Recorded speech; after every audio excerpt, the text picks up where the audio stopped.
Olá pessoal, tudo bem? Hoje nós vamos falar um pouquinho então sobre Tesouro Direto. No último programa a gente discutiu um pouquinho dos reflexos que nós tivemos na economia aí nesse último mês de setembro, que foi um mês difícil, né? E algumas dúvidas surgiram, o pessoal até me questionou sobre como é que funciona essa questão do Tesouro Direto, né? Porque lá naquele vídeo a gente falou de algumas datas de vencimento dos títulos e de algumas oscilações no preço durante o mês de setembro, né?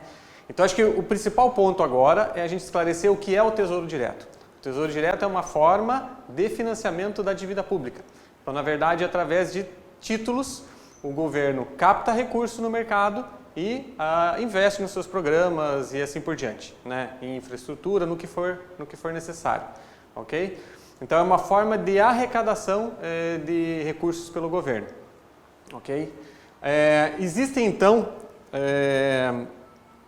uma conceituação que se dá sobre os títulos públicos que está exatamente na sua segurança, né? Os títulos públicos numa economia local, eles são considerados os títulos de maior segurança do mercado financeiro. Justamente então, eles são classificados como o risco soberano. Okay? Eles são garantidos pelo Tesouro Nacional e, portanto, garantidos de certa forma pela sociedade, né? Nós vamos ver aqui 3 tipos de tesouros que são os disponíveis no mercado hoje, né? Aqui a gente tem a lista que são exatamente o pós-fixado, pré-fixado e inflação. Qual que é a diferença desses 3 títulos? De certa forma, o próprio nome ele já define o tipo do título, né? O pós-fixado, que é o Selic, é o que é definida a sua taxa posteriormente. Hoje nós temos uma taxa Selic, né? Mas ela pode sofrer alteração ao longo dos anos, né? E o título ele vai remunerar conforme essa taxa. Por isso você chama o título de pós-fixado, que a taxa vai ser definida ao longo dos anos. Então você compra o título sem ter exatamente a taxa de remuneração, né? Vai ser conforme o mercado. Ok, essa é uma alternativa de investimento.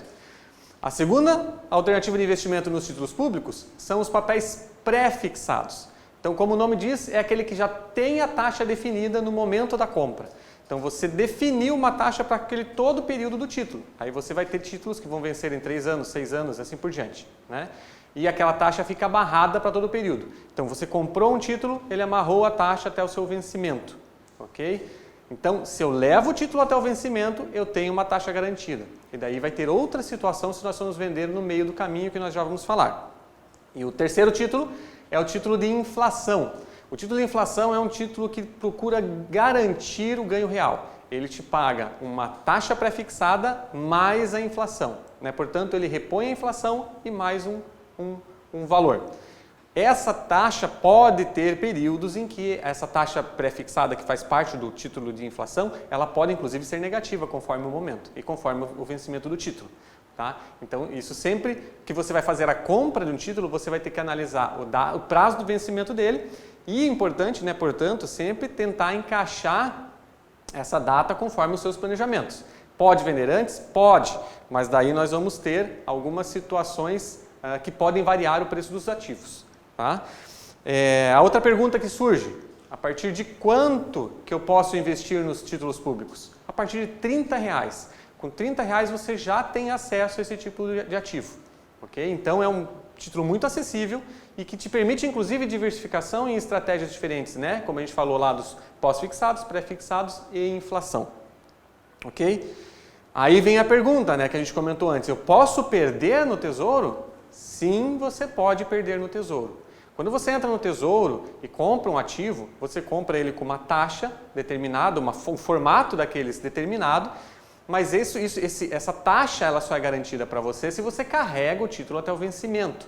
Se você vai vender ele no meio do caminho, esse preço vai ter que ser ajustado às condições de mercado. É o que nós chamamos de marcação a mercado. Os títulos sofrem esse tipo de marcação para que você não tenha exatamente transferência de risco de forma irregular entre investidores, né? Porque o Tesouro, em princípio, ele só vai comprar esse título de volta lá no vencimento. Então, ele precisa ser negociado no mercado secundário, né? O Tesouro recompra, mas muitas vezes você vai fazer essa negociação no mercado secundário. E você precisa ter essa transferência do título com a segurança que o título merece. Okay? Então, isso causa a volatilidade dos ativos ao longo dos anos. né? Agora, se eu comprei com um prazo determinado e vou carregar até o vencimento, eu não preciso me preocupar com essa marcação a mercado. Eu preciso me preocupar se eu for fazer exatamente, se eu precisar do recurso antes do vencimento. Ok? Esse é um ponto importante para ser avaliado. E foi exatamente o que causou aquela volatilidade no mês de setembro. E aí a gente fala muito de volatilidade de fundos de investimento, de fundos multimercado, fundos de renda fixa, porque eles são obrigados a fazer essa marcação a mercado nos seus papéis também. A maior parte desses fundos investem grande parte da sua carteira em títulos públicos, né? E justamente quando o título público sofre variação, os fundos naturalmente também vão sofrer sua variação. Vamos dar uma olhadinha aqui numa curva de juros. Eu peguei um gráfico aqui, ó, da curva ETTJ, é a curva de juros, né? A estrutura a termo da curva de juros. Eu peguei do dia 7 agora, né? E qual que é o objetivo aqui? É só mostrar para vocês, essa é uma curva intradia que mostra exatamente o que ocorreu naquele dia com relação às curvas. Nós vamos ver aqui, ó, que nós temos a curva laranja, que é a curva do dia anterior, e a curvinha azul, que é a do dia, que é no caso do dia 7. Então, o que vocês estão percebendo? Que aquela curvinha azul, ela subiu um pouco, ou seja, a curva de juros subiu. Então, os títulos vão estar remunerando a expectativa do mercado, é uma curva de expectativa do mercado. Essa curva ela subiu, a expectativa é que os títulos tenham uma remuneração maior ao longo do tempo. Isso faz com que, se eu tenho o título, ele perca valor presente, né? Ele acaba perdendo um pouco de valor presente, justamente para se adequar à nova curva de juros.